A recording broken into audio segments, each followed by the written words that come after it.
an official agenda with Keisha since it's been 2 weeks. We were going to pick back up on the police budget, community development fund, and just an update on what we've been up to, which has been super remote because of COVID.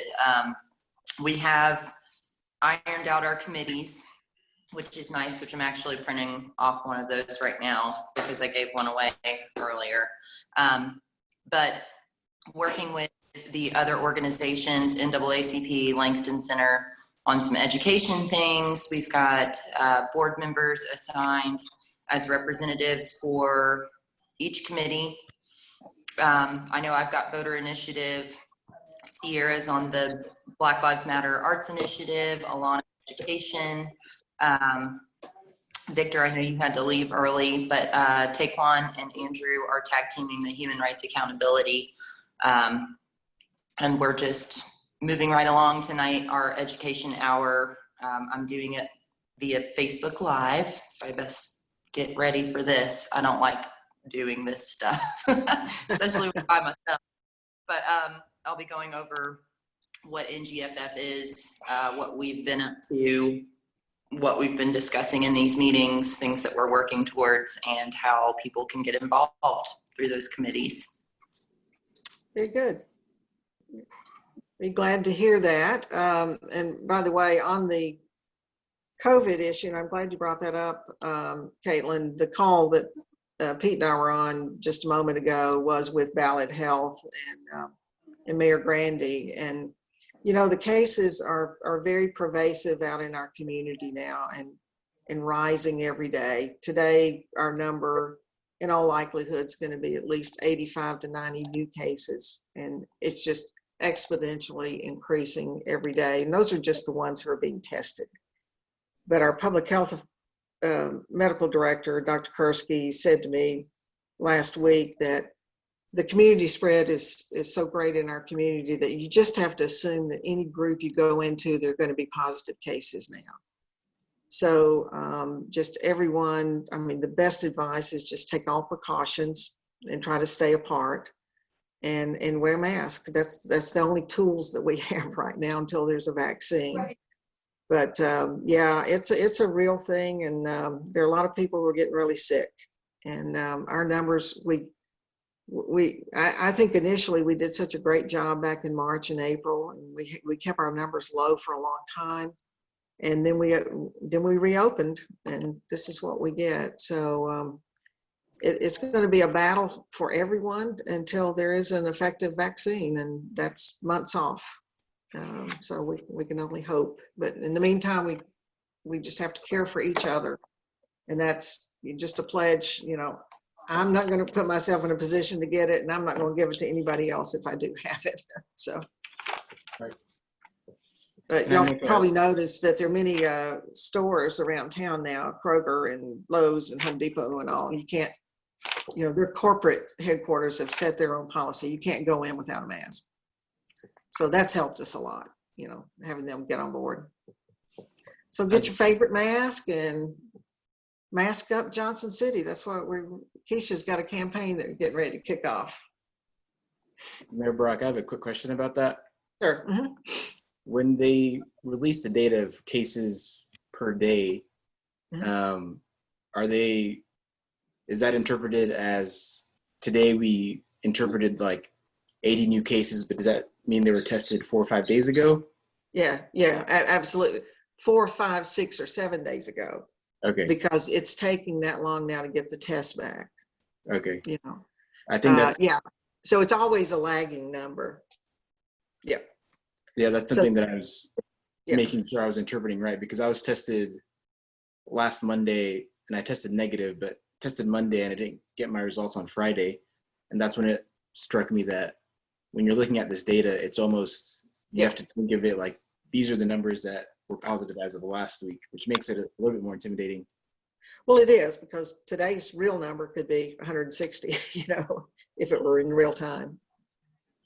So it's exponentially increasing, and the hospitals have a certain capacity, and once they get to that point, it's going to be a real hardship.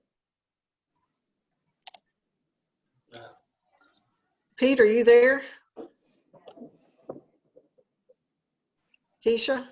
Yes, There's, okay. I was trying to figure out technology. Keisha is actually on a conference call right now. So we'll go ahead and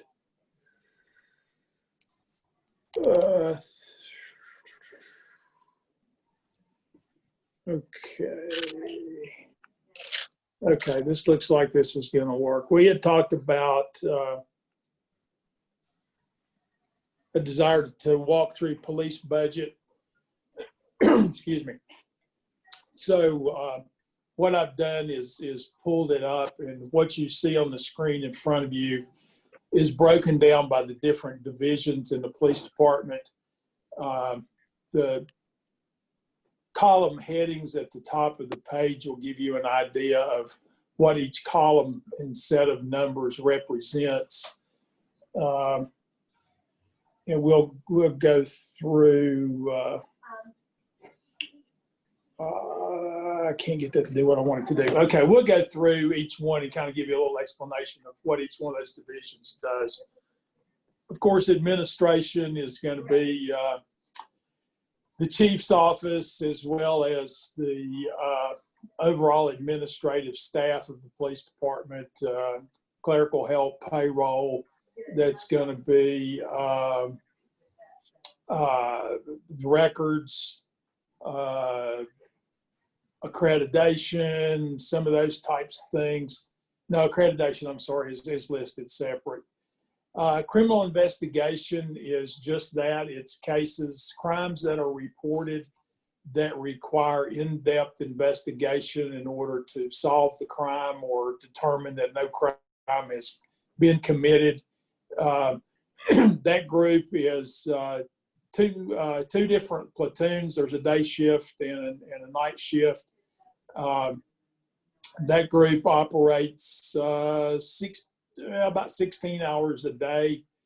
And we deal with everything there from lost and stolen cars, child pornography, sex predators, murders, robberies, anything that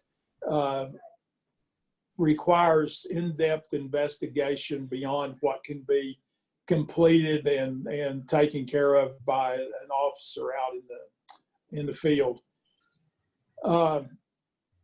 As you can see, those numbers stay fairly consistent. There's not a lot of fluctuation in the budgets for those two divisions. I guess one thing it's important to help you all understand this. The columns listed as actual, excuse me, are audited numbers. Those are actually incurred expenses as of the close of those fiscal years. And I remind you that the close of our fiscal year is June 30 of each year. The 2020 budgeted number is the budget that was approved in the spring of 2019 when that budget was approved. The projected 2020 numbers are the numbers that we projected in March, right after the COVID event occurred. The 21 budget is the budget year that just started 21 days ago. So those numbers are a full budget cycle.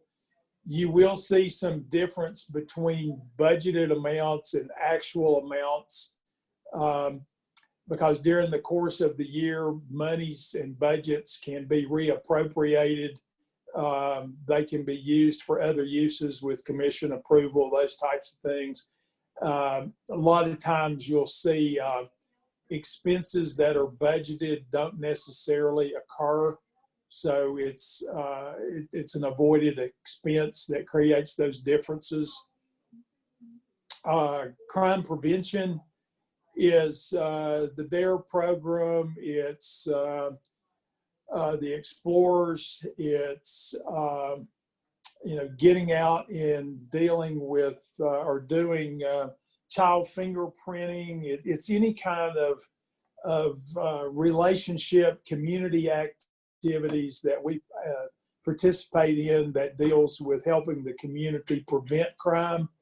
And because any crime that we can prevent from occurring is a good thing, and that's one less thing that we're going to have to deal with.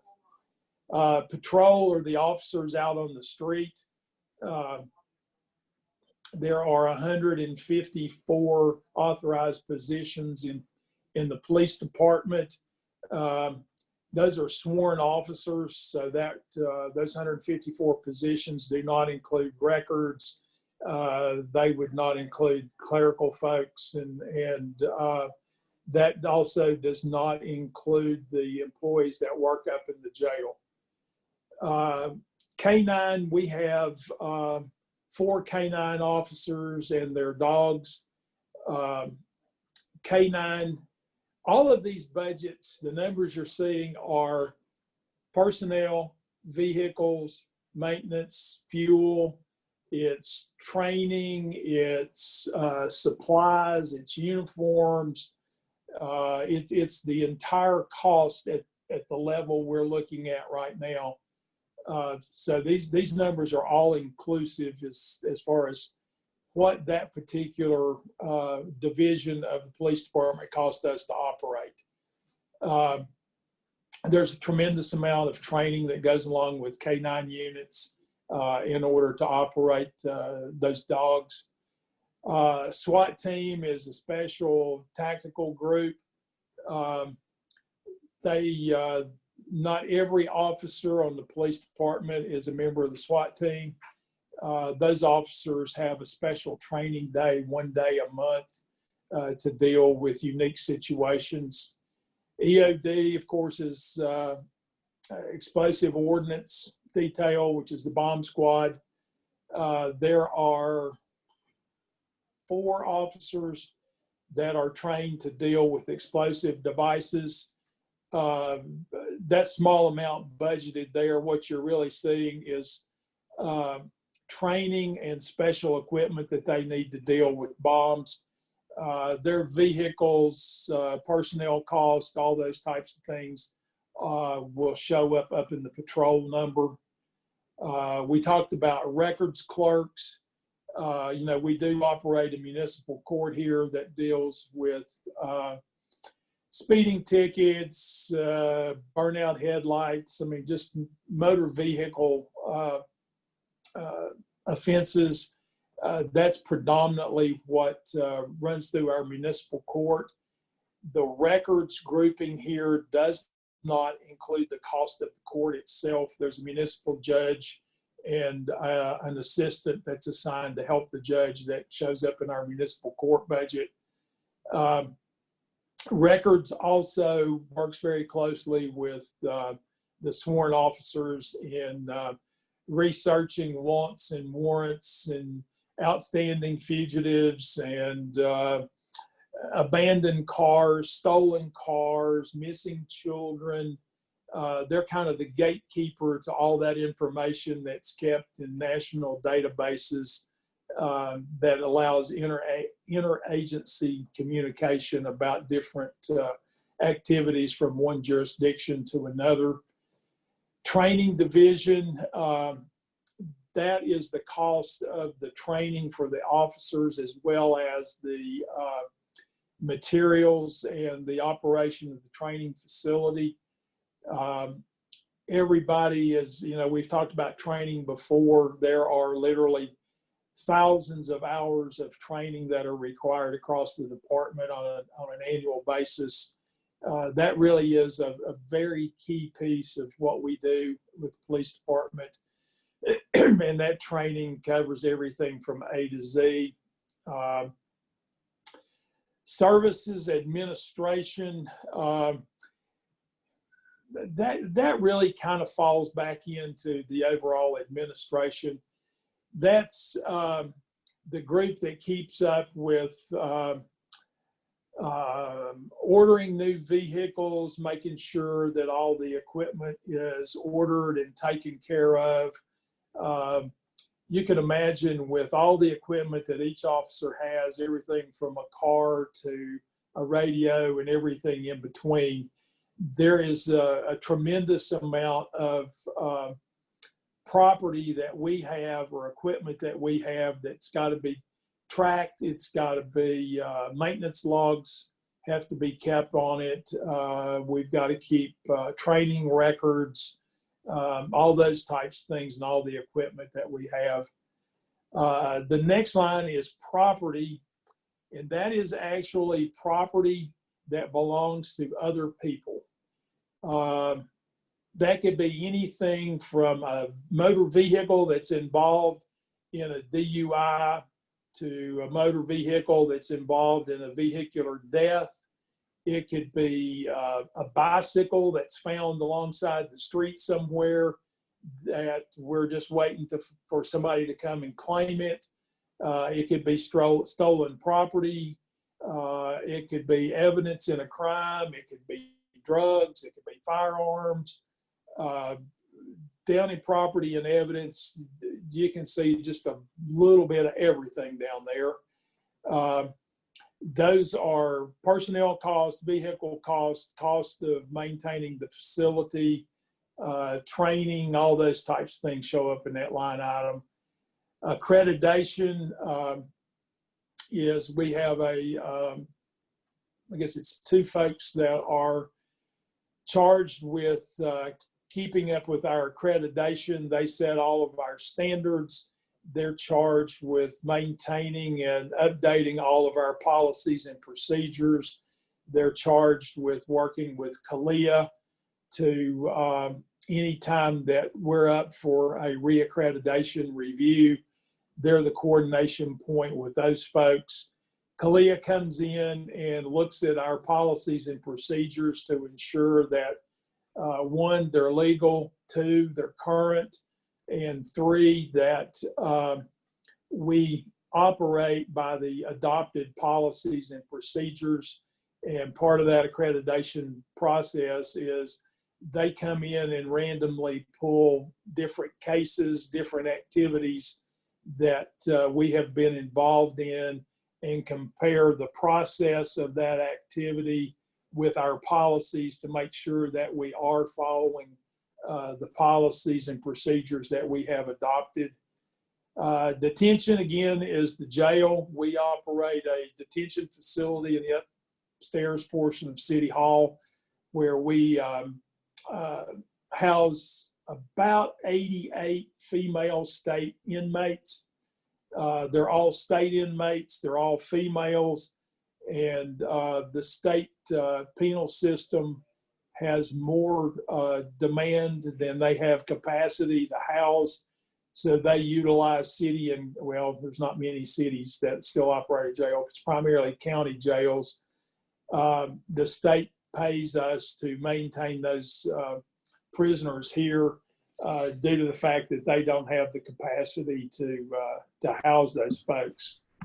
Pete, can I interrupt you really quickly? Sure. Before we go too far down through there and see if there's any questions, I just wanted to point out you have a column there for budget 21 versus 20, which I think is helpful. But I would also just challenge folks to just really quickly jump back to the actual fiscal 18, which is the first column. And if you compare what you guys are projecting for 21 against even 18, which is as far back as we go here, almost every category is less than what we had in actual 18, which speaks to the 7-figure plus trimming that you all did when you've seen what's happening and you're forecasting for next year's, or what you're in now. As you said, for the last 21 days, you've already been in this budget. And so that's some significant cuts. And taking us back there again, by the end of 21, that'll be 3 years that we're going back to levels that we were at 3 years ago. And maybe even lower than that, depending on what 17 looked like. So I just wanted to show the significance of what you guys are really preparing for and looking at when you're doing this budget and the significant cuts you've made and the intentionality and the due diligence that you've put into it. So 20 versus 21 is helpful, but I think we can even go back to 18, and most of these are even below 18s. So thank you for that comparison. Yes, sir. It's important to understand that each year we have a finite amount of money that we can spend. We work very hard, and one of the key drivers in every budget that we prepare is no tax increase. I've been here 29 and a half years, and we've done 3 tax increases in 30 years.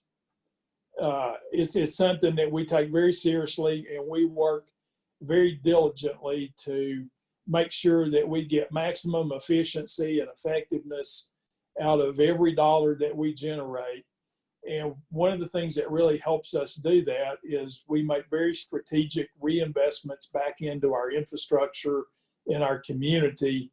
And what I mean by that is when we spend money, we try to spend it in a way that leverages state and federal dollars, and it also creates opportunities for the private sector to make money and create economic activity. And I think that's a really strong testimony to the fact that that philosophy works. To only have to do 3 tax increases in what's amounted to 30 years now. I mean, there's not a lot of communities can make that kind of statement. And we've done it in a way that's allowed for service levels to get better and to increase, and make investments that the community's proud of, and that it's creating a thriving local economy. Yeah, that's significant. And Kat and team, before we go further down the spreadsheet, I just wanted to see if y'all had any thoughts or comments that you wanted to make in those line items before we go further down that spreadsheet. Or are you guys okay to keep going? I had a question. I'm happy that training is up.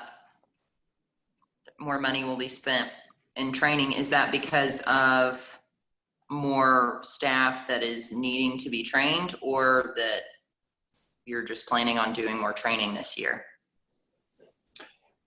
It's not necessarily a staffing issue. It's more of we're trying to include more training in what we're doing this coming year. We're going to have the same number of folks providing the training. Part of that cost is the training of new officers. So it's kind of a mixture, but we're trying to include more training on a year-to-year basis.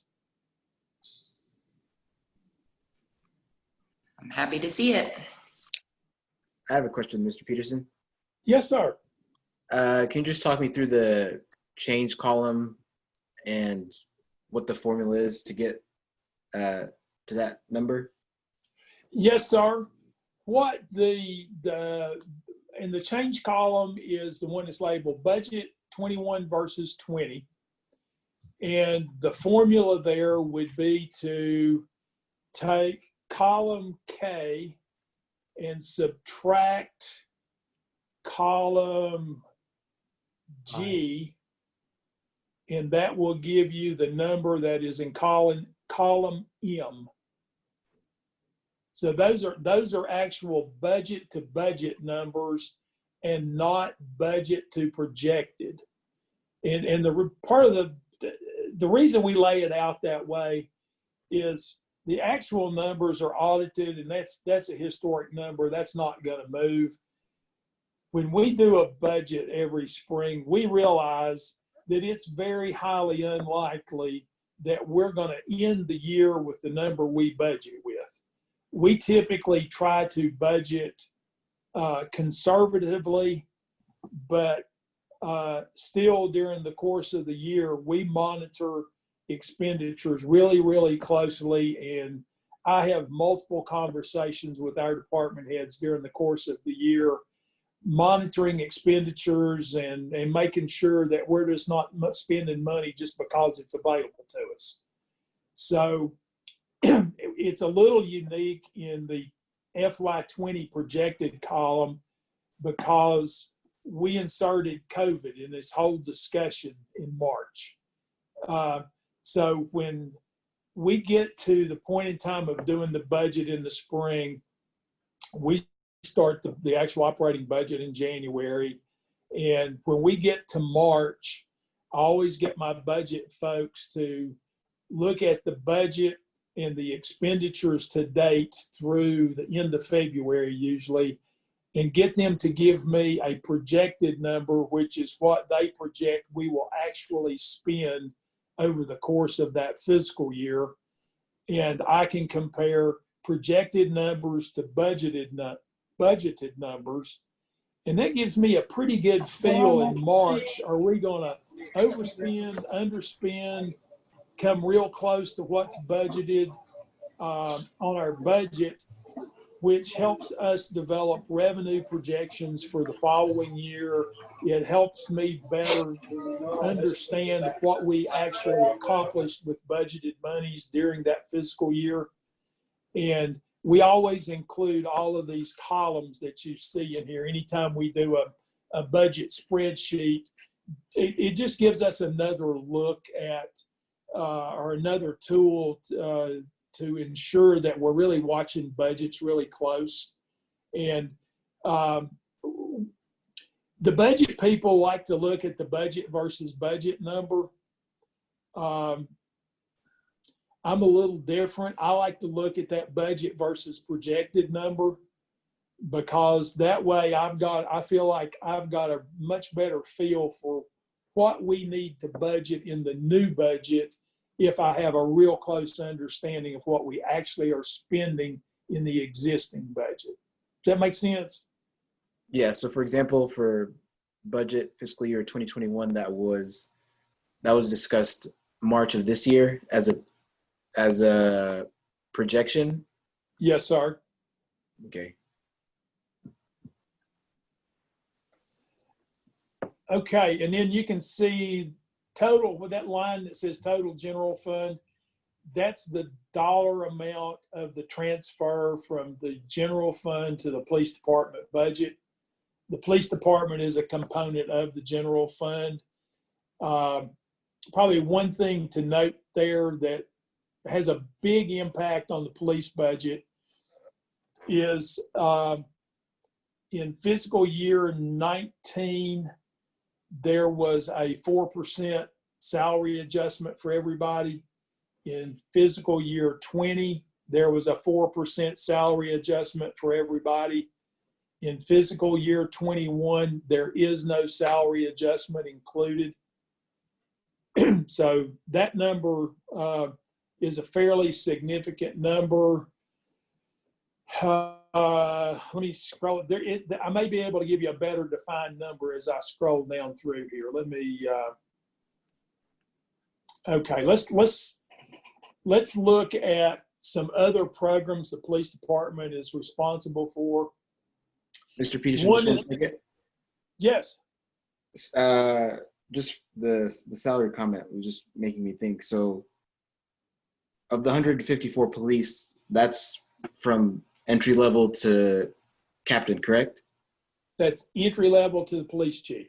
To police chief. Yes. And do you have a number for like an average salary within those tiers, or is that private? I know it's public information. The only number similar to what you're asking for that I can tell you right off the top of my head, an entry-level police officer with salary and benefits and everything cost about $53,000 a year. And that's an entry-level officer year one. So the salary range, that's a hard question to answer. And let me scroll down here and see if, okay. If you look on your screen, you're seeing what we call salaries separated from an operating budget from other expenses. Personal services is nothing but salaries and benefits. Operating is the cost to operate cars and buy equipment and pay the light bill and the water bill and liability insurance and all those types of things. So if you'll look across from 18 to 19, personal services went up $230,000. From 19 to 20 budget, that's an increase of what, $1.1 million. Okay, in fiscal year 19, we were not fully staffed. We probably had 10 or 12 vacant positions when we closed out fiscal year 19. When we budgeted fiscal year 20, we budgeted for every position to be filled and built in the 4% increase because our whole pay structure slid 4%. So that's the reason that you see a really big jump from 19 actual to 20 budget, is because when we do a budget, we have to budget in a way that accounts for every position to be filled, because we want every position to be filled. And if you don't budget for all of them and you fill them, then you're under budget. You've under budgeted the positions. If you'll look at the 20 projected versus the 20 budget, you see a difference of about $800,000, which tells me we had about $800,000 worth of unfilled positions in the fiscal year that we just closed out in June. Now those are not all entry-level positions. I mean, that's going to be everything from captains on down, and it could have been an empty position for the entire year. It could have been an empty position for 60 or 90 days. I'll give you an example of that. Let's say we had a captain that resigned in the end of December. Well, we've got a civil service process we have to go through in order to promote somebody into that captain's position. That typically takes about 90 days to complete. Well, when you move a lieutenant to a captain, you've got to move a sergeant to a lieutenant, and a patrol officer to a sergeant, and hire a new patrol officer to fill that captain that retired. So if there's a ripple effect into fill a retired position, which is the easy example. It's going to take 3 or 4 months to make all those promotions and get those people through their tests, their backgrounds, their polygraphs, all the different activities that we go through in order to hire a new officer and make promotions internally. So the point of that explanation is you can't just interpolate that there's an $800,000 difference. That doesn't necessarily mean we had $800,000 worth of vacancies all year long. And then when you look at the 21 budget versus the 20 budget, you see a decrease of $235,000.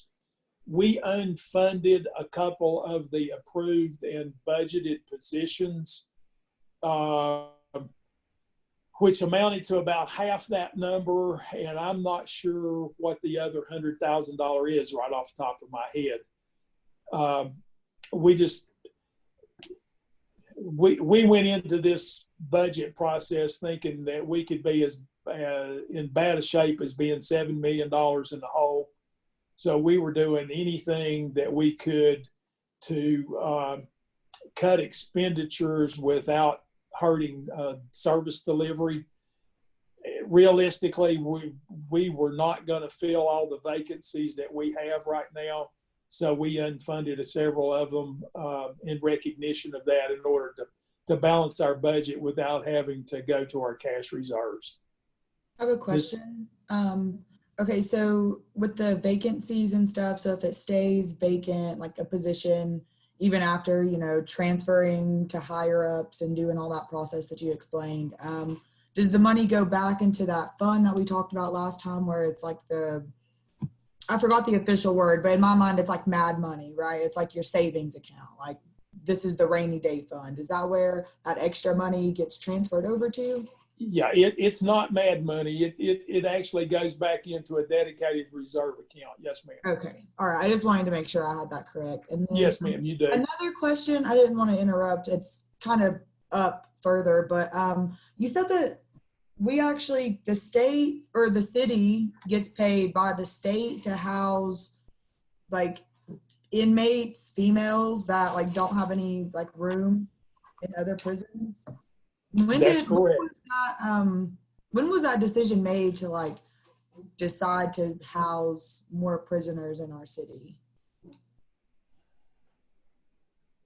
Probably 35, 40 years ago.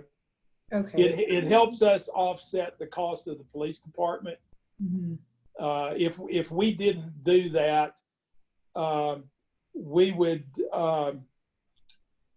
would need to find an additional revenue source to offset part of the cost of operating the government of Johnson City. That money isn't dedicated specifically for the police department. It's just another revenue stream that comes into the city for any kind of expense that we incur in operations. So Could I add a comment? How much would it be like the revenue stream? Like if we stopped housing those inmates, like how much money would we need to generate to make up for that loss? We would need to generate probably about $1.3 million plus the cost of the labor that they provide for us. They work at the boys club and the girls club. They clean up at the library. They clean City Hall. Some of them have clerical talents that are utilized. Some of them do painting and some interior renovation type work. And those ladies that choose to work, and that's their choice if they want to do it or not, they get 2-for-1 credit for every day that they work. So it helps them work off their time quicker. And to try to put out of, say, probably an average of 85 inmates, there's probably 60 of them a day that choose to work. So if you took 60 people times 5 hours a day, that's 300 hours. If you were having to pay part-time labor to do that, that's probably $10 an hour. So that's $3,000 a day. And they probably work, let's say they work 200 days a year. You know, that's another $600,000 or $700,000 a year in labor savings. So the true cost of the combination of the cost avoidance and the revenue stream from the state is probably about $2 million a year. Could I add a comment on that as well? One of the things, and I've talked with a number of the inmates who are sent up here, and this is a program that's really, you hate to say the word desirable when you're incarcerated, but they would prefer to come to the program that we have here rather than being sent to other places in the state. And Pete has talked about the work environment, but it's more than just the work environment because these inmates go out into places. I'll give you an example I can talk specifically to.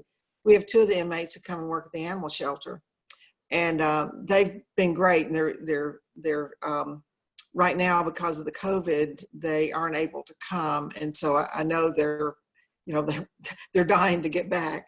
But they also get mentoring. They are working around other people. It's getting some flow back into their lives, and they're seeing forward, hopefully, and counting on what they're going to do when they get released. And so I think because they get the interaction with the community, it's more than just being locked up. And I think as they show, when they're trusted, they get more opportunity to do more things. And so, if you're going to be incarcerated, this is a good place to be, because we really treat them extremely well. They used to grow a huge garden that was up on the golf course at Pine Oaks. And so they did their own gardening, they do their own cooking. Pete, do they still cook for themselves and all in the kitchen up there? Yes, ma'am. They do that. And there's a couple of, I know of at least 3 ladies that served time here that now have gainful employment in our community, and they've been employed out in the community for 5 or 6 years. I run into them every now and then. Yeah. There are, there's over the years, there've probably been hundreds of ladies that have gotten their GED while they were here. They have an opportunity to get their GED, to get any type of additional education or counseling. Folks that have substance abuse problems, we make sure that they get drug counseling. They have access to mental health professionals. There are folks that come in that work with them, that prepare them to re-enter society, work with them on how to do a job interview, how to dress for a job interview.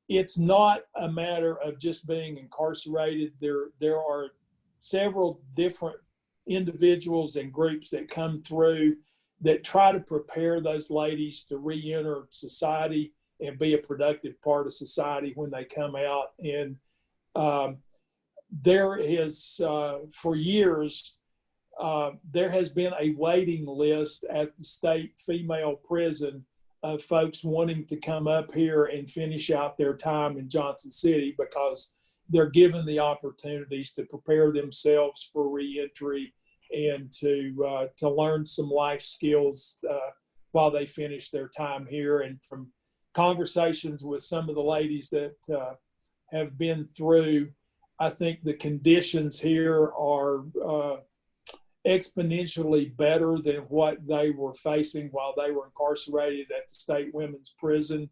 It's an extraordinarily clean facility. It's well run. There's not, contraband. There's not violence. The ladies that work for us are not under guard while they work. They're in essence told, you've been on good behavior. You've proven yourself to be reliable to this point. That's the reason we have agreed to allow you to come up here and finish. And if you walk off, that's your decision. But no, if you walk off, you're going to Nashville prison. And we've had real good luck with that. We've had probably 6 or 8 that have walked off over the last 25 years. Most of them are, it's been a real success story. We've not seen any repeat visitors or guests. We talked a little bit a minute ago about some of the other programs that the police department's involved in. The Family Justice Center is an entity that involves police department, sheriff's department, it involves the court system, Frontier Mental Health. It involves folks that are, these are basically domestic violence victims. And this is one place that they can go and get access to all the services that they need to deal with their domestic violence situation.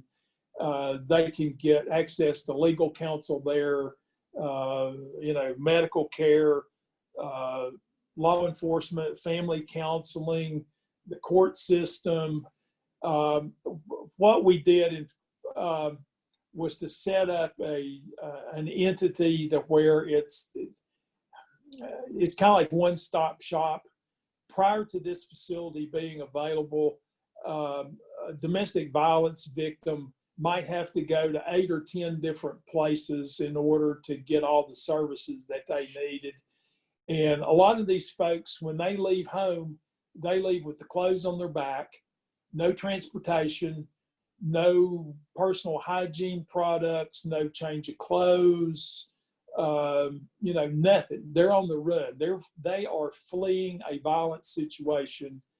And this responds to that by having all the service providers available to them at one location. They typically keep clothing there so that folks coming through there have an opportunity to get fresh clothing for children. A lot of times, and it's men and women, are fleeing a domestic situation, and they grab up the kid and run out the door. So that's been a very, very helpful facility that we run that gets a lot of people back on their feet fairly quickly. Police grant fund, those are monies that we receive from the state and federal government. Those are used for a variety of issues, things like DUI checkpoints, extra patrol on holidays and those types of things, seatbelt checks, just a couple of examples of what those monies are targeted for. Those monies are targeted for a specific reason. So the funding agency tells you what you can use it for, and it's just a matter of do you have a need for that funding for that specific purpose. The drug fund are proceeds from arrests that we make involving drugs, a drug crime. A lot of times that's cash. Sometimes it's personal property. Of course, all that has to be adjudicated through the court before we're awarded possession of it. Those types of things are confiscated. Those are, it's really up to the court system to determine if what is confiscated during the course of a drug arrest should be awarded and seized and awarded as a result of the arrest. The Police Technology Fund is a fee that is added to all the cases that go through municipal court. The court system itself set that fund up. Those revenues are used specifically for police technology. Examples of what that money is used for is in-car cameras. It's used for laptops for the officers in the field. It's used for desktop computers for officers that work in a building. Computer software maintenance fees, the PDAs that the officers have that they do tickets with. All of that's funded through that additional fee on fines that are assessed through the municipal court. So you get down to the total police number there. That's all funds, all expenses for the entire department, for all the activities that the police department's responsible for. Then we looked at it broken down by ops and services. Are there any questions on any of these other programs? Yeah, I have a question. So, Mr. Peterson, what caused? Tell me if I'm reading this incorrectly. The Police Technology Fund looks like it basically got cut in half, or there was half the funds available when it went from 2019 going into the budget and the projection of 2020. What exactly happened there? That is the gross amount of the fees that were assessed through the court. So it's probably a combination of things, we probably wrote less tickets over time. There could have been fewer cases that fee was attached to by the court. And those are really the only two answers. The fees are the same. So, you know, in those types of mathematical equations, you have number of occurrences and as one multiplier, and the other multiplier is the amount of the fee. So you pretty well have to deduce that the number of occurrences declined, therefore generating less revenue. Now, why did we write less tickets? Most likely cause is that we are understaffed and we don't have the officers out on the road working traffic enforcement that we did in previous fiscal years.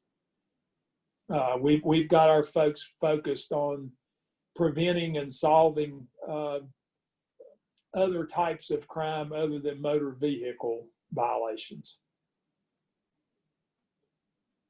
I see. So a lot of this fee would be predominantly processing smaller crime. This wouldn't, the fees that would be attached to, say, criminal investigations would be cooked into the criminal investigation budget for the year, while the other sets of fees would be smaller court visits and fines and so forth. Is that correct?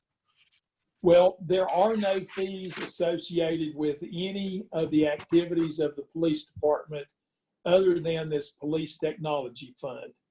And that is 100% motor vehicle violations. Got it. Okay. Thank you. Yes, yes, sir.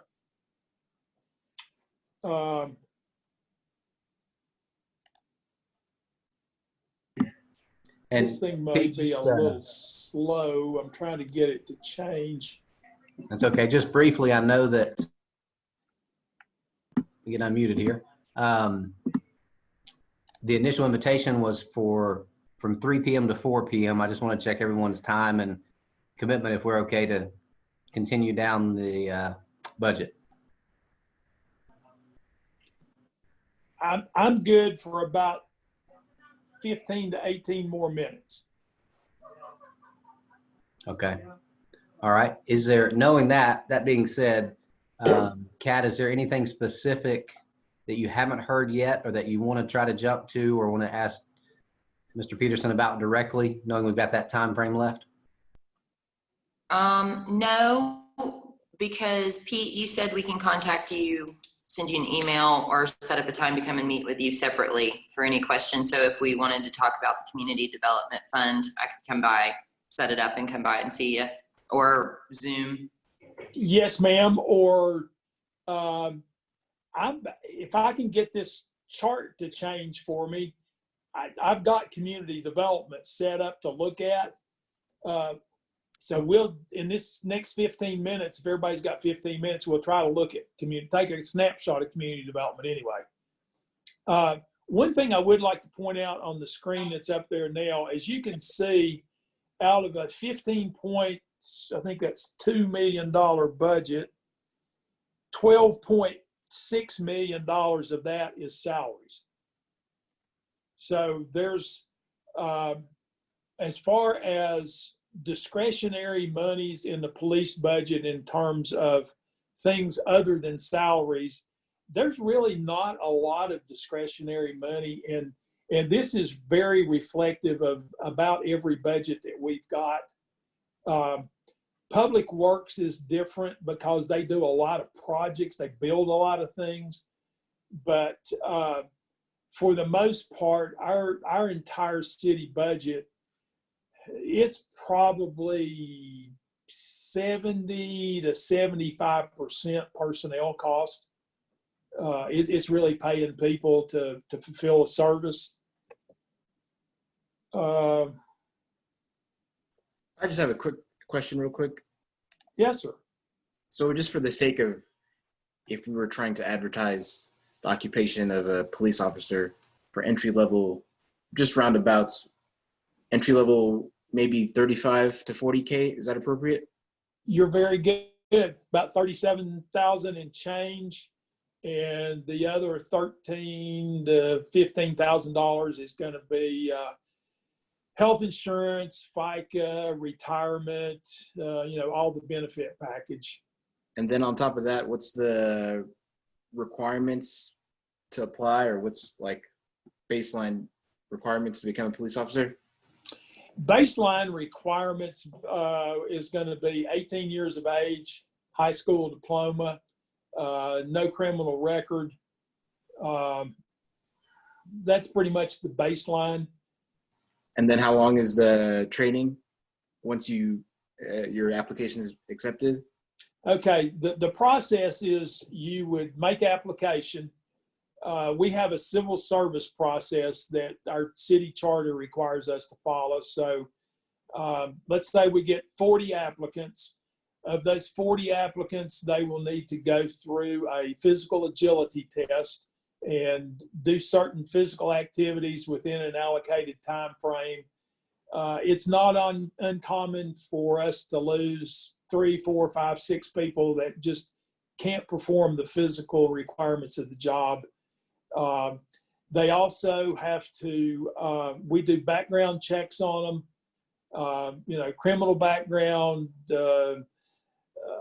check and verify their educational background, the normal things you would do for about any job. There's a test that they have to take. It's a written test. They're given, there is a study guide that's available to them. And while they're given, I don't remember how long it is, you'll have to forgive me. It's like 6 weeks to study for the test. Then there's a written exam. The written exam is scored, and those who get through the background and pass the written test are then eligible to come in for an interview. And during the interview process, there's usually 4 to 6 people involved in an assessment panel. That involves our HR director. Sometimes it involves Keisha. Sometimes it involves command staff or officers of other departments. Sometimes some of our civil service board members sit in on them. And during those assessment panels, each applicant is given an individual time to come through, and they're charged with proving their ability to read, comprehend, and follow direction. They're given a scenario to work through that shows their writing abilities to ensure that they have the ability to write and give direction. They're usually given a scenario to work through to try to determine how they deal with stress. That usually involves some play acting, where they'll lay out a scenario, and there's a couple of people that will serve as actors in playing out that scenario to put that applicant in a stressful situation to see how they're going to react. So it's the hiring process. We can usually do 2, sometimes we can squeeze in a 3rd hiring process a year, but those are typically 3 to 4 month processes to get through those. And then once they get through the process and they're hired, they then are sent to the State Police Academy. And that process, gosh, don't hold me to this, but I think it's either a 13 or a 15-week training session at the State Police Academy. Upon successful completion of the academy, they will come back here and spend 3 or 4 months as a training officer. So they're assigned to one of our officers that has completed training to be a field training officer. they'll do ride-alongs and receive additional training through our training division, as well as the field training officer. And by the time you get through all of that, it's probably 12 to 15 months from the time you start through the application process until you're out on the street working. So it's a lengthy, multifaceted, strenuous process to make sure that we're hiring the right people with the right attitude, with the right aptitude to fill a very difficult job. And you all have heard me say this before. Nobody likes to be short on staff, but we're going to be short on staff every day before we're going to lower our standards and hire some knucklehead that's going to go out there and not represent this community and this organization in the fashion that a police officer must do in order to be employed by us. Thanks for that. Yes, sir. Any other questions on PD? Okay. If you all will bear with me, I can't get this screen to do what I want it to do, but I think I know how I can work around it. So I'm going to take this down and see if I can get to where I want to be and get the other screen up.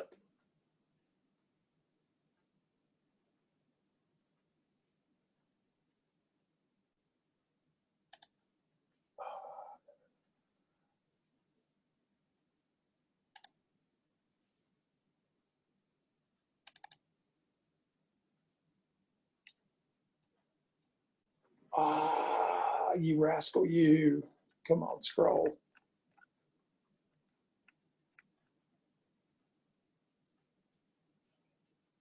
Okay, bear with me. My staff will tell you I'm not the person they want doing technology.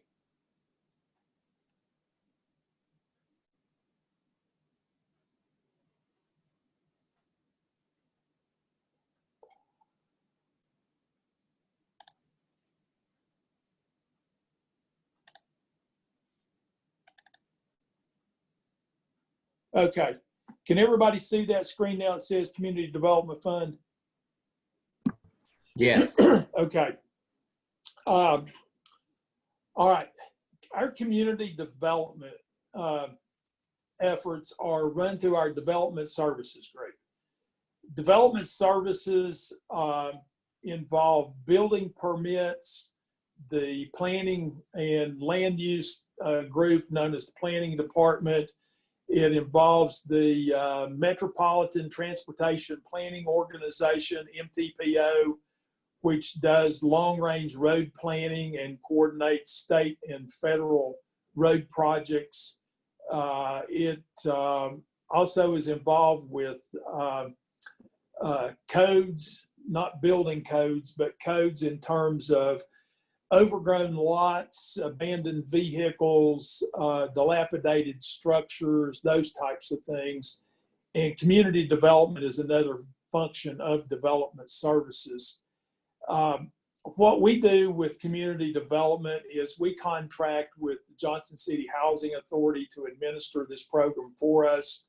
A lot of what, and I'm going to call it CD, just short for community development. A lot of what historically CD has done are activities that the Housing Authority does on a daily basis. So there's a good economy of scale there.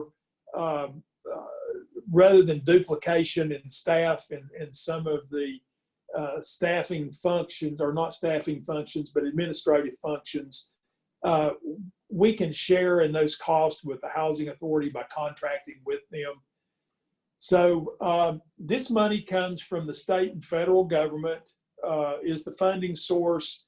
Now, beyond what you're going to see in the CD budget that comes from the state and the feds, we budget some general fund money, which is local money, to do some of this same type of work.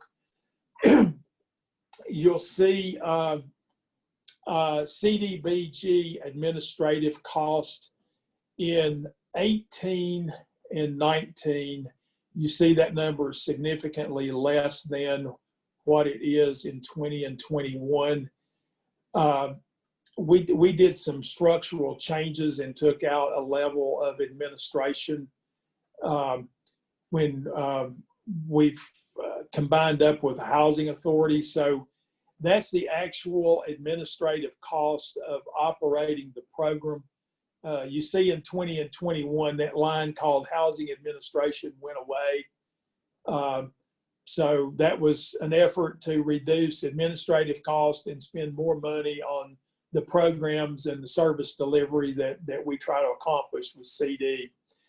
Housing rehabilitation, there are a number of homeowners and property owners in our community that can't afford to maintain their structure in good livable conditions. That could be a house that needs a roof and gutters. It could be a house where it's got old galvanized plumbing inside and they're not getting water pressure and water flow adequate enough for a residential structure. It could be a heating and cooling unit that goes out. It could be door replacements. It could be insulation. Anything associated with housing rehab. In some cases, it involves a total rebuild of a house. I mean, we typically will do a couple of total rebuilds a year to where somebody's living in a structure that is just uninhabitable. We identify it or somebody brings it to our attention and we work with the homeowners, get them qualified to receive the federal funding or the state funding, and we'll coordinate and try to get them relocated to another location to live until we can go in with a contractor, tear down that house and build a new house.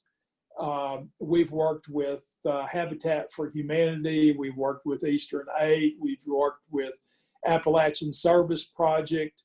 And the reason we use some of those agencies is they get a lot of volunteer labor. That's a ministry for some of those folks.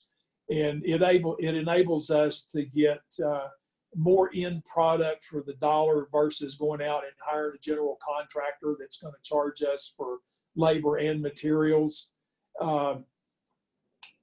So, you know, we've got a program that we try to identify those that are most needy and prioritize those that recipients based on their level of need. We've also got do some things in CD to where a lot of times people really struggle getting into home ownership due to the fact that they can't afford the down payment.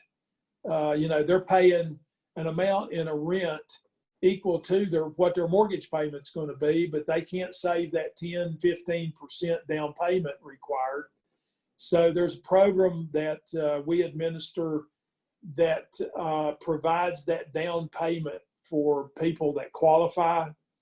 And it's usually a forgivable grant that if the person agrees to stay in that house for, I want to say it's 5 years, at the end of the 5 years, that loan it's a loan initially, it's forgiven and it's a forgivable loan at that point, or a grant, which gets people, first-time homeowners, into a home and gets them started in you know, being able to afford their own place, because there's a lot of folks all across this country that can afford a rent payment, but they can't afford that down payment. They can't get over that initial hump to get into home ownership.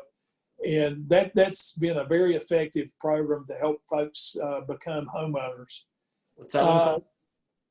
Pardon me? What's the program called to apply for that? Let me get back to you with the exact answer. I mean, it's a part of our CD program that we've always called home ownership.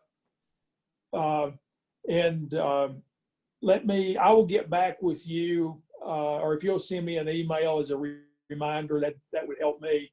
And I'll get you some more detail on that home ownership program. Sounds good. Yes, sir. The line there called public facility, those are all general fund dollars that the city is has dedicated to the rehab of the neighborhood around the Langston Center. There are some vacant properties that, in fact, one of them we just closed on in the last week or so. But there's some vacant properties we're going to be trying to purchase. We're going to redo curbs, gutters, sidewalks, make some infrastructure improvements in that neighborhood. Once we get that done out of a separate budget, we'll be going through there and repaving the streets. We try to find different neighborhoods across the community to where we go in with general fund dollars and do street lighting and new street signage, curbs, gutters, sidewalks, drainage structures if they need be. Just to, those neighborhoods need a reinvestment. And what we have found is when we can find a neighborhood that needs reinvestment and we can direct a Langston reinvestment project, or there are multiple houses that need to be rehabbed or rebuilt, or if there are some vacant lots in a neighborhood that we can gain possession of, we can turn them over to an ASP or a Habitat and let them do housing on there and get new housing started in that neighborhood. People take a greater pride in their neighborhood, and people start making improvements to their private property, and it just elevates the pride and the ownership level in an entire neighborhood. So we really try to do that in a holistic approach rather than just a piece here, a piece there, and being all over the place with doing rehabs. We found if we could do target neighborhoods, it seems to have a much greater impact. The emergency services grants are from the state of Tennessee. Those are specifically targeted at homelessness. That money goes to, homelessness from various aspects. Part of that goes to the domestic violence shelter.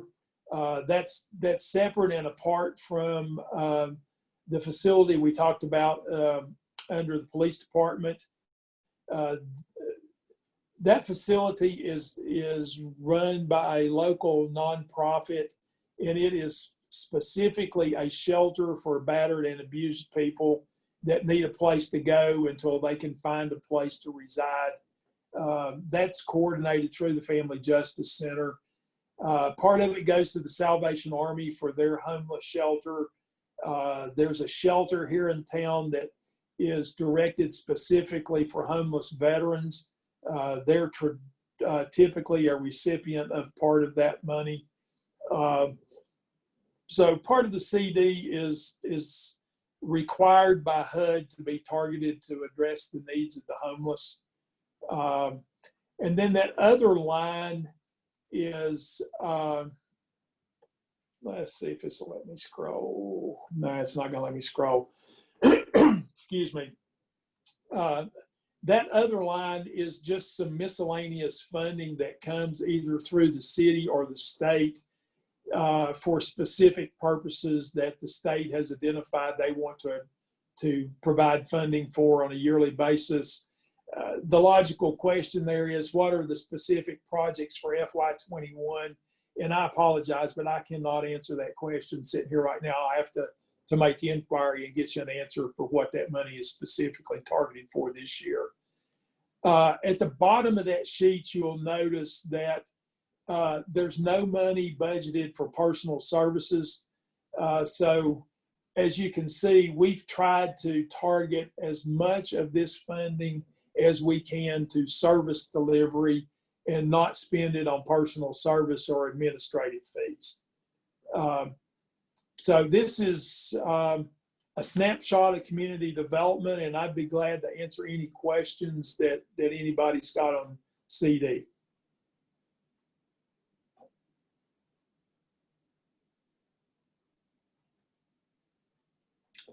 Okay.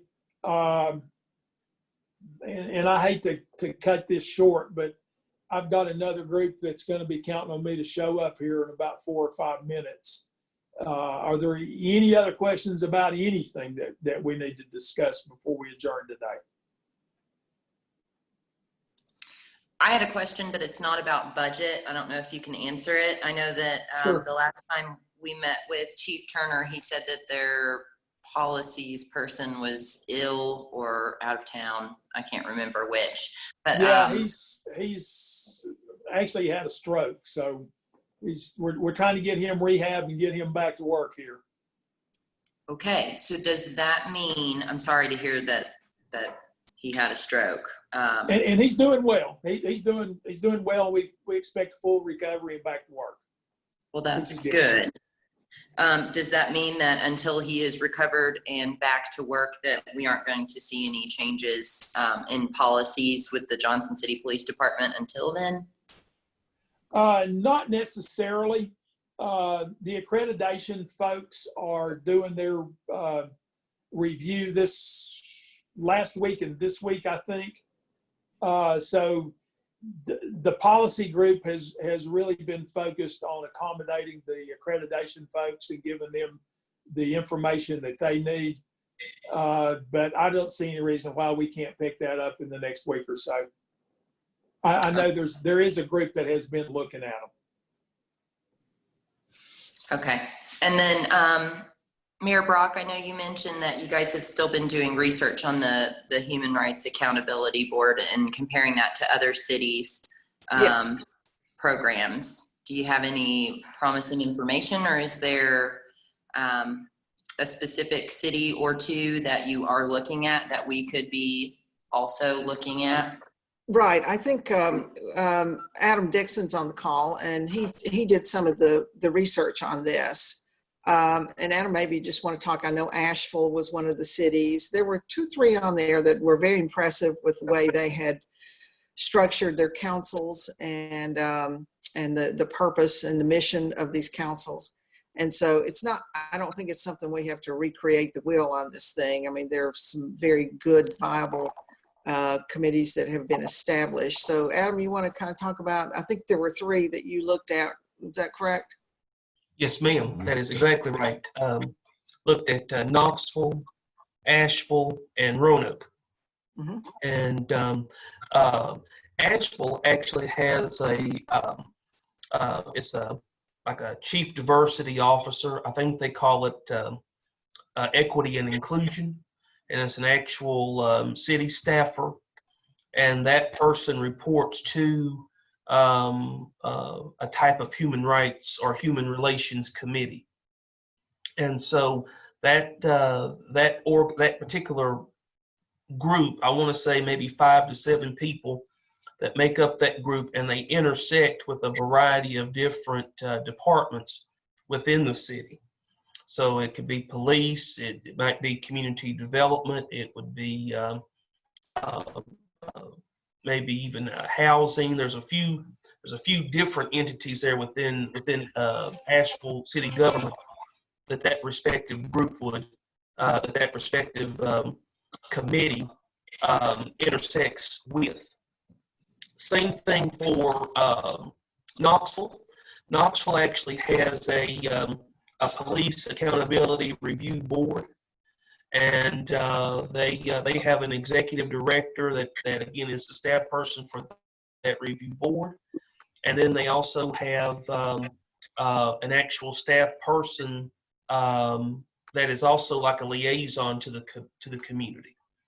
And then Roanoke, I can't remember the exact term that they used, but what they have done is that they're trying to figure out how to bring equity into all aspects of city government, so that it's kind of like a top-down approach. Meaning, for example, if you're looking at like planning, how does equity fit into planning? And so how does the, inclusion and equity fit into the planning process, so that when the planning department does their master plan, which may, cover a period of years, the planners are thoughtful about those types of things. And they have a particular term for it, but the city of Roanoke has determined to take that particular approach. I have tried to contact Caitlin, the different municipalities, and try to get a little more information, and I haven't been successful. Connecting with anybody. Lastly, there is an organization called GARE,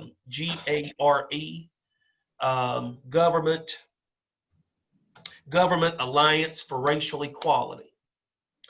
And so GARE, and they had a webinar today, and or at least they were supposed to have a webinar today. I wasn't able to connect with them. But GARE, they cover the country, and they focus specifically on racial equality. And I was hoping to get some more information about that organization and some of their members throughout the country, because they may have members that have maybe more of a profile like Johnson City. And I was just, interested to see if they have, member municipalities that might mirror Johnson City, and then we could see, what kinds of committees are through that organization. But Asheville and Knoxville are members of GARE. Yeah, we still have some work to do. And I think one of the things, in fact, Mr. Peterson and I talked about it today, earlier, about getting the purpose and mission of this council established first. And then we have to kind of throw the net out too. If we're talking about human rights, if we're talking about equity and social justice and that, we need to make sure the members of that committee represent the broad scope of our community as well. And, have the bylaws written in a way that empowers the committee to do certain things. So we will continue to look at what other cities have done and see what's a good fit. We'll talk these things over, and probably what we need to do is just kind of have a work session, to hammer out some of these things. Generally, these kind of committees are committees appointed by the city commission. And so with that, it's not just, I'll volunteer and do that. These are officially appointed positions that will have tenures on the committee, and that everybody goes through the training to understand, how this committee, council, whatever it's going to be called, will function, and the work that will be done. So we still have that commitment, and we're gonna make it work. We just want to get it right and do it right the first time. And so we'll continue to move on that. And thank Adam for searching on some of those, and we'll keep throwing the net out to look at other cities. And I would welcome y'all to do that as well, to just investigate other cities in what they are doing. I know I've been tasked with getting in contact with some folks from Asheville's municipalities, especially with their version of reparations that they just approved. Some people have been really interested in that. And so, Adam, you were put on that list too, surprise. So I'll be sure to mention all of these things if I do happen to get a hold of somebody. But thank you. I think one of the things that's important to us is that we have a voice that is always present, so we know what's going on in our community. We think sometimes we know what's going on. We don't really. And I think as we try to improve our city on an ongoing basis, that we are listening to, we're listening to our community on what we need to do better, what we're doing well. We need that input as well. But with, some of the funds that Pete was talking about here on CDBG, how do we target? Then we can begin to target some of those investments in areas that would really make a big difference. We think we've got a good handle on that right now, but I always think we can probably do better. But anyway, I think all these pieces will begin to fit together. With that being said, do we want to map out an agenda for the next meeting so that we can have the right people on the meeting and an agenda somewhat hashed out? Is that okay? Is that a good next step for everybody? So Pete, you and I talked earlier today, and I know Pete and I have been getting requests from other folks who would like to be a part of whether it's this one or a bigger committee or whatever. But Pete, do you want to comment on that? Yeah, there are other groups that are feeling left out of this discussion, and there are other groups that would like to be a part of an ongoing discussion about our community, inclusion. I think that to really get the full effect of what a work group, a committee can produce, we need to make sure we've got all of the parties at the table. I know I've talked to some ministers that would like to be involved. There are some folks in the Langston community that want to be involved into some of these discussions. So I think this group needs to have, we need to talk about opening up this discussion beyond this small group and how we're going to do that. And is it going to be by invitation? Is it going to be, we just start noticing these meetings and it's an open public meeting and a forum for conversation? If we decide to go that route to where it's just an open meeting, we need a control group that controls the agenda, because I don't have time nor the desire to get into free-for-all for random questions from all kinds of different people. I mean, we've got an agenda here and we need to stick to it, and we need to come out with a productive work product. We need to make sure that we don't get sidetracked and run down a bunch of rabbit holes, just chasing our tail, so to speak. So, I'd kind of like to hear what Caitlin's thoughts are on getting some other parties to the table for a more in-depth, involved discussion. Well, I don't, this is not a time to not listen to or to silence anyone's voice by any means. However, of the groups, like, say if we had representatives from, you said you had ministers, plural. What if you had a representative from, one or two representatives from each group present? I think that's a good idea. I mean, I think we need to open it up, but I'll be the first to say the best way to get nothing done is to get a group that's of such size that it's unmanageable. I mean, if this is going to be a productive working group, I would say it doesn't need to get any bigger than 10 or 12 people total. Yeah. Or we're going to get bogged down.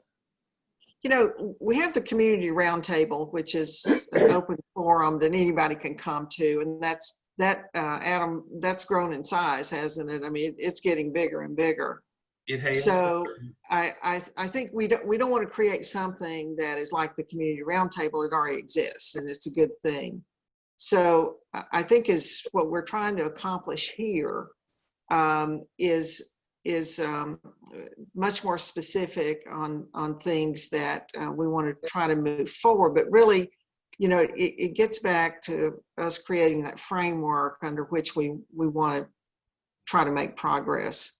And so once that framework's created, then it may be the time to say, well, we need this kind of representation, we need this, and to perhaps even doing it that way rather than just opening it up. I really have a lot of fear that if we just open it up, you're going to have people with their own agendas coming in wanting to, kind of hijack the thing. So we want to be cautious, but we want to be really smart about it, and we want to bring people in so that there is that spirit of inclusion, and that we have the right people around the table so we can make progress. That's for sure. And Mayor, I agree how as are you, well. PR? Good. How are you? This guy out of Good. physical therapy. I agree as well. And since the roundtable is more of an open forum, if I'm not mistaken, right? Why can't somebody like Caitlin or somebody from our group, go and represent during the roundtable? And if there's any questions or if anybody needs any information that what we have been discussing in our group, then they can feel free to ask her. Because I'm with you, because if you start getting so many people have already been approached, well, you're a minister, how come you're not setting straight what's going on in there? And I'm like, what do you mean set straight? And set straight. So that's where I think that. That's exactly. I would come with. That's my opinion. I agree with TR. I think that it could be a good testing ground for not just people's motives, but to see who would be useful in a more closed space to have someone from this room as a liaison, just as a connection point. Maybe some targeted roundtables, like you just said. If we do that, then that would also catch people up to speed if they are going to be good for this room. So we're not having to go back 4 meetings back just to catch them up to speed. But we could also figure out really quickly who probably shouldn't be in this room by how they represent themselves in that space. Well, I think one thing, and I know Pete's heard it and I've heard it, that, what's been going on here, this is the 4th meeting now, that you've been able to get the city's attention, this group. And I think there are those sitting out there and saying, well, we want our voice heard as well. So we want to be a part of that. And so is this group speaking on our behalf? We really don't know what's going on. So we kind of hear those things. And I think the way we formulate this is going to be as important almost as the work that we need to do, because we don't want to isolate different groups of people. And this is bigger when we start talking about social justice and equity and those kind of topics. It's bigger than just the African-American community. It is, all communities throughout our city. So, we don't have to decide that today, but I still want to try to get us back to designing that framework under which we'll work. Pete and I had a meeting yesterday morning. Yeah, 2 days. What is today? I'm out of yesterday, I guess it was. And we are going to be moving forward with the Child Friendly City application to UNICEF. And that's a long-term initiative that under the banner of UNICEF, when we look at how you build a city that is friendly to children and protects them and creates safe environments for children, an environment where children can grow, that they all equitably can be educated. And the framework of that, and Caitlin got to see it because we were wondering, well, could we use that in what we're doing right here? That's a long-term thing. We will start, and it will give us the opportunity to examine what Adam said just a few minutes ago, things in housing and transportation and parks and education and all those kind of things to see what we can do better. So that whole recognition of becoming a child-friendly city really puts us on the pathway to what we're talking about here. So I see this as kind of short, mid, and long-term initiatives that we're undertaking. In the short term, what can we do that really gives the community a sense and understands that we get this, and we're going to do some things that will effectuate change. In the midterm, it's probably getting our committees together and getting the right people around the table to keep moving this thing forward. You know, those of us who are on this Zoom call 2 years from now may not be here, or, you know, you get tired, you've worked so hard. And so we have to get some kind of framework in place that whether we're here or not, it's going to continue. And in the long term, as we look at the Child Friendly City initiative, which requires a lot of commitment and pulling a lot of people together, and they're going to be organizing a committee or council as well that will help drive the application process for a child-friendly city. But things that the child-friendly city under UNICEF require us to do is to establish like a youth councils.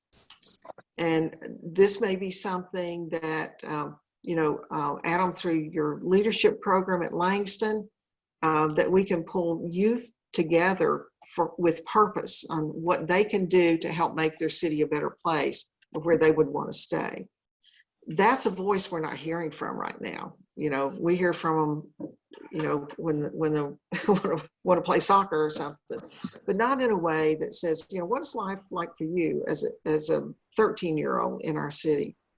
So those are all some kind of institutional things that are going to happen, or systemic things that are going to happen, that I think it's all finally going to come together at some point in time and go like, yeah, you know what, this city got together and they made this work, and we're a better place for it. And it took a lot of people's hands in it to do it, but we've done it, and we can see the results of that. So I'm excited. I'm really excited if we can think about it in those ways. And I hope y'all are getting more information that you can see how the city money is spent, how it's collected, what we do with it. We could always use more. We could always use it more targeted. But I think now, as we start getting those feedback loops in place, we'll do a better job with that. So anyway, that's my kind of ending remarks. And I thank y'all so much for your commitment. Yeah, Mayor, I think that's helpful. And Kat and Keisha, I don't mean to put one more thing on your plates, but would it be helpful for you all to identify 3, maybe 4 other groups in the community that need to be represented at the table? And once those groups have been identified, then identify the influencers within those groups. Who are the 1, maybe 2 people that would represent those 3 to 4 groups that would be appropriate to have at this table, that could represent those groups and speak into that element of the community that the mayor has mentioned. Would that be a viable next step to start over email or as a separate conversation, to help broaden the group a little bit, but make sure we've got the right people at the table? Because I think between the 2 of you all, and it may need to be additional people, but at least the 2 of you all would know, I feel like, who those groups would be, and then who the influencers are within those groups that would make sense to provide them the opportunity to be a part of this table. And out of that would come, I think, potentially the next steps of the agenda, because then what can happen is that what's being discussed, the progress is being made, can then be filtered back out into those groups. And so folks can see and get a sense of, okay, we do have a voice at the table. We are being heard, and there are action items that are being developed and moved forward based on what's happening at this at this time.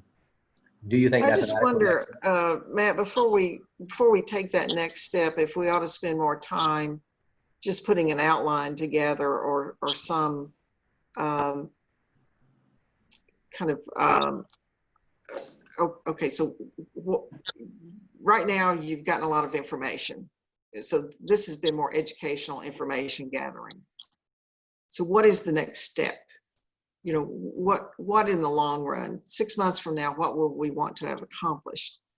And maybe we need to do that piece of work first, and then look at the groups who need to be around the table to help accomplish that. think that's valid. I agree with Mayor on that point. I think we need to kind of get a better idea of where we're going before we invite those along for the ride. Right. So how do we pull that together? Well, that's a good question. And the only thing I would add into that, Mayor, is there's a balance. I'm a fan of Jim Collins' work, and in that he talks about getting the right people on the bus and then deciding where you're driving the bus. Because if we decide where we're driving the bus and then we invite people based on where we're going, and that needs to change based on the environment around us, do we still have the right people on the bus at that point, if that makes sense? Also, giving those folks a voice into where we're driving will create ownership if they don't feel like they're coming into a very structured, rigid agenda, if that makes sense. So maybe there's a balance there that we could find with both, but why Could we do that? Could we do this if maybe Adam and Keisha and Caitlin and whoever else you want with your group get together in the meantime, and maybe even with Matt, and y'all could really draft some, put a draft outline together on what we really want to accomplish here for the short term. I think that's good. I certainly appreciate Matt facilitating that. Yeah. So smaller group really working on it, and then you can kind of come back and we'll take it from there. And Adam can always host it at Langston. So Yeah, more than welcome. okay. Yeah, I'd be more than happy to work on that.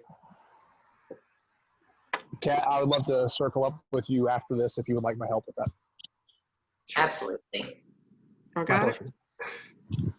Well, I hate to get off, but I have an animal control board meeting next on my agenda, so I'm going to hear many dogs bark. Better you than us. I love it. I love them. It balances me. Thank y'all so much. Thank you very much. We will see you again, and keep those masks on. Yes, please.